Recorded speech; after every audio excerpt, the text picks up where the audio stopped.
question, and it concerns Libya.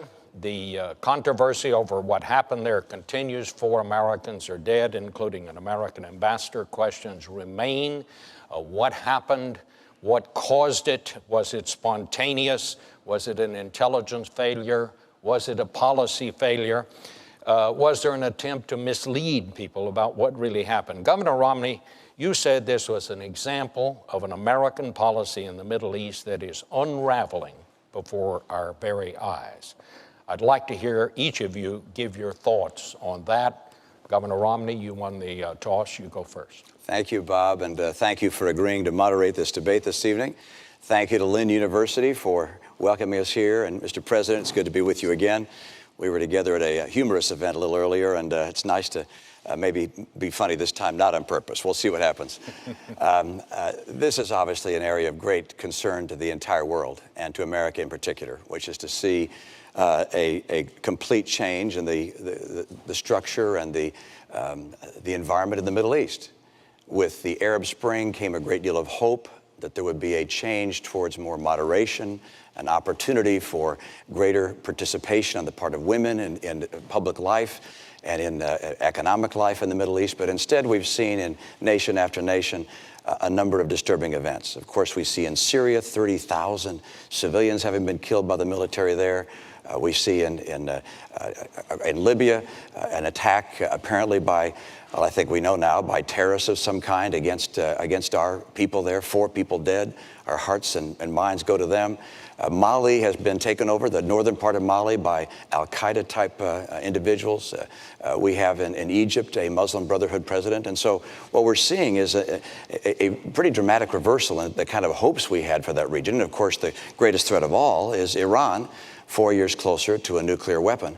And we're going to have to recognize that we have to do as the president's done. I congratulate him on taking out Osama bin Laden and going after the leadership in al-Qaeda. But we can't kill our way out of this mess. We're going to have to put in place a very comprehensive and robust strategy to help the world of Islam and other parts of the world reject this radical, violent extremism, which it's certainly not on the run. It's certainly not hiding.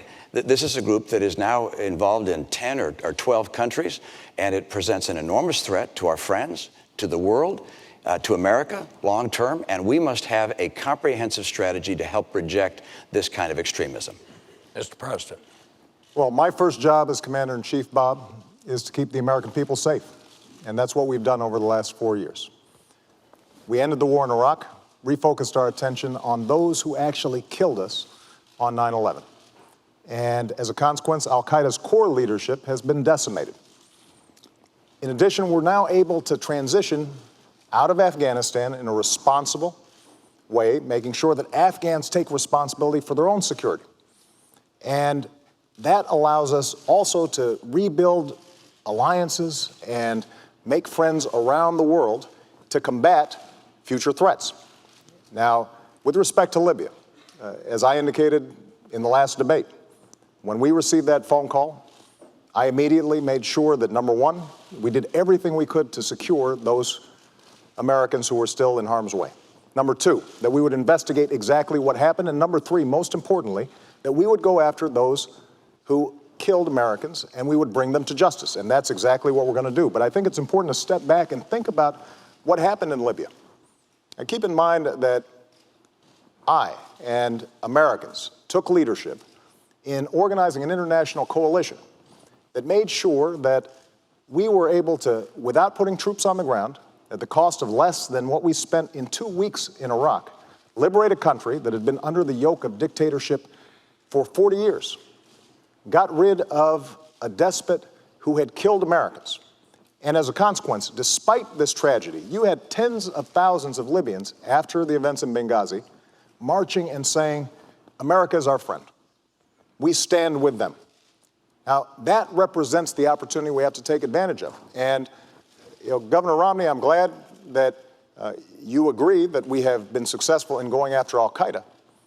But I have to tell you that your strategy previously has been one that has been all over the map and is not designed to keep Americans safe or to build on the opportunities that exist in the Middle East.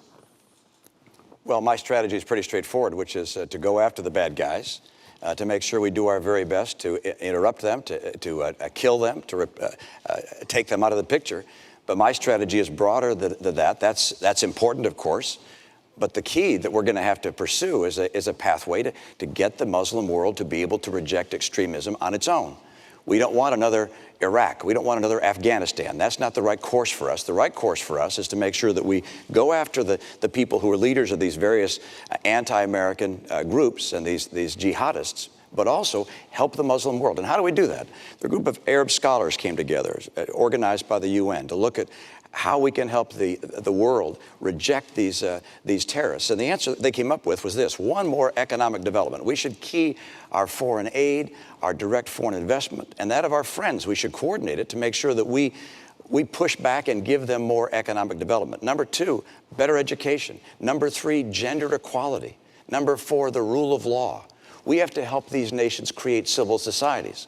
But what's been happening over the last couple of years is, as we've watched this tumult in the Middle East, this rising tide of chaos occur, you see al-Qaeda rushing in, you see other jihadist groups rushing in, and they're throughout many nations in the Middle East.